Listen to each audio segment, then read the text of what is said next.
Baik, selamat sore Bapak dosen, selamat sore teman-teman. Video ini merupakan tugas dari mata kuliah Sosiologi Terapan dan tugas ke-9. Jadi tugas ini yaitu mereview buku yang telah diberikan oleh Bapak dosen untuk dijadikan sebagai tugas mingguan selama perkuliahan dari mata kuliah Sosiologi Terapan. Dan untuk selanjutnya, sebelum saya membahas apa yang menjadi isi dari materi ini, saya mohon maaf sebelumnya kepada Bapak dan teman-teman bahwa jika video yang saya buat tidak sesuai atau tidak sebaik mungkin yang Bapak dosen dan teman-teman inginkan. Untuk itu saya mohon maaf. Dan selanjutnya pada materi ini, pada buku yang ke-9 ini membahas tentang gambaran umumnya membahas tentang politik konflik cyber. Jadi itu yang menjadi topik umum dari buku ke-9 ini. Dan selanjutnya pada buku ini ada beberapa poin yang perlu dibahas. Yang pertama, pada buku ini membahas tentang kekuasaan partisipasi dalam demokrasi politik internet. Dan yang kedua itu tentang keamanan internet, perang informasi, dan terorisme dunia maya. Dan yang ketiga itu konflik siber sosiopolitik dan gerakan sosial melawan pembangkang pemerintah dan sensor internet di berbagai daerah. Dan berikutnya ada analisis peran internet dan konflik dunia maya. Jadi itu gambaran umum pembahasan dalam buku ini, tetapi dalam video ini saya tidak membahas semua apa yang terdapat dalam buku ini. Saya hanya membahas sebagian kecil yang saya pahami dari buku ini dan saya jelaskan dalam video sekarang ini. Dan selanjutnya untuk membahas sebagian kecil dari materi buku ini, saya menyiapkan beberapa materi dalam bentuk PowerPoint dan sebentar saya akan tunjukkan. Dan langsung saja kita masuk pada PowerPoint, yaitu pada slide pertama. Baik, kita masuk pada slide pertama, yaitu politik konflik cyber. Jadi topik dari materi ini adalah politik konflik cyber. Selanjutnya kita masuk pada slide kedua, yaitu tentang gerakan politik dan penggunaan internet. Teori gerakan sosial sangat relevan dengan penelitian ini karena banyak di antaranya kelompok yang menggunakan internet memiliki karakteristik gerakan sosial, misalnya gerakan Zapatista di Meksiko. Internet jauh lebih murah daripada media-media casting, belum cukup disensor untuk menghalangi penggunanya oleh berbagai kelompok, dan memiliki pemirsa potensial di seluruh dunia. Memfasilitasi cara baru yang sukses untuk sosial, gerakan untuk menyampaikan pesan mereka ke audiens yang jauh lebih besar. Jadi itu pembahasan pertama tentang politik konflik dalam cyber. Dan yang dimaksud dari slide yang saya temukan tadi, yang pertama politik konflik cyber itu berbicara tentang konflik di lingkungan yang dimediasi oleh komputer dan internet. Jadi di sini disampaikan bahwa terdapat beberapa konflik dalam penggunaan internet dan komputer untuk memperoleh informasi.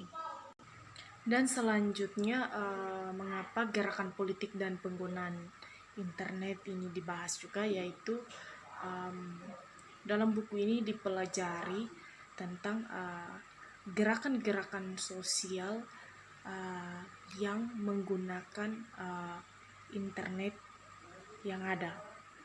Jadi tujuannya adalah mempelajari gerakan-gerakan apa saja yang ikut serta dalam penggunaan internet.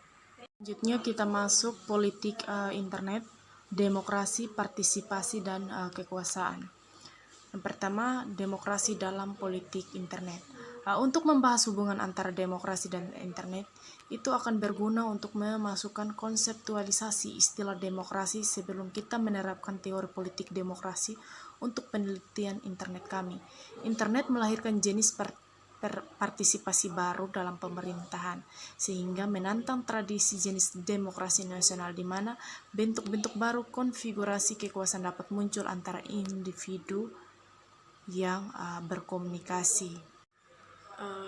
Selanjutnya, mengapa demokrasi dalam politik internet ini dibahas juga, yaitu ketika penggunaan internet berlangsung, tentu masyarakat berhak atau memiliki kebebasan untuk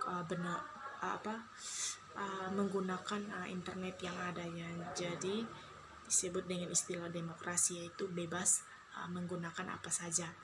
Tetapi yang perlu diperhatikan di sini adalah ketika ada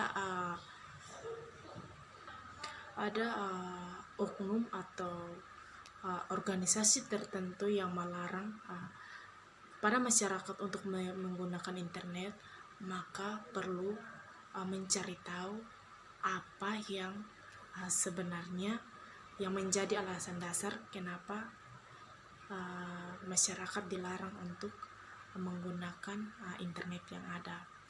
Jadi demokrasi ini kan berhak bebas dalam menggunakan sesuatu. Jadi intinya demokrasi dan penggunaan internet itu sangat penting dalam dunia saat ini. Kita masuk kekuatan dalam politik internet.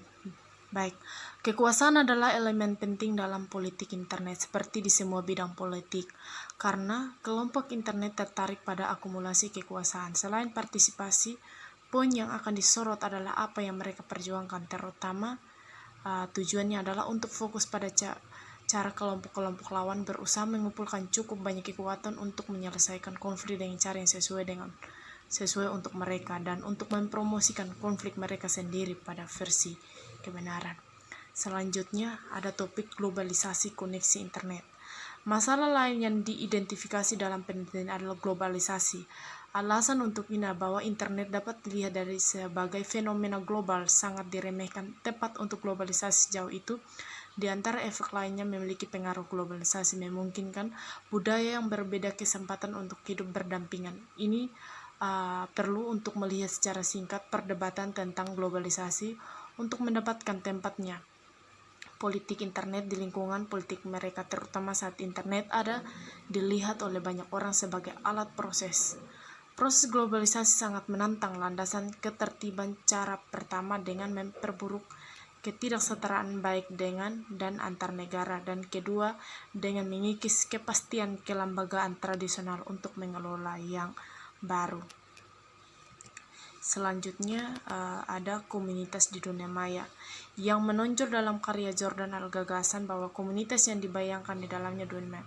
Anderson mendefinisikan suatu bangsa sebagai komunitas politik yang dibayangkan sebagai terbatas secara inheren dan berdaulat.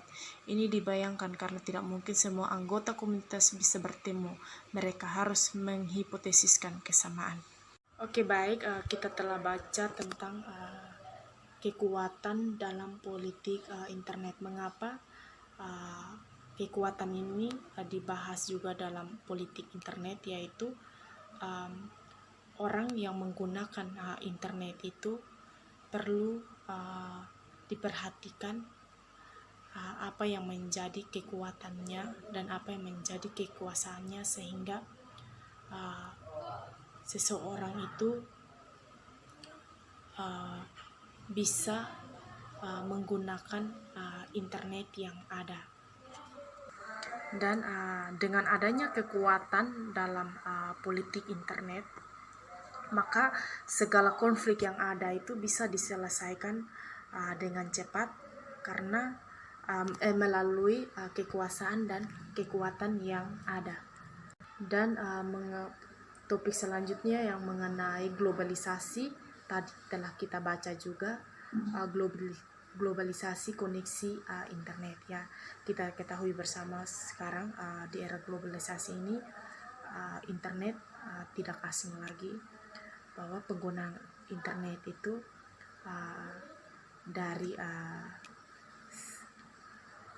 dari usia yang masih kecil saja masyarakat sudah tahu menggunakan internet yang ada.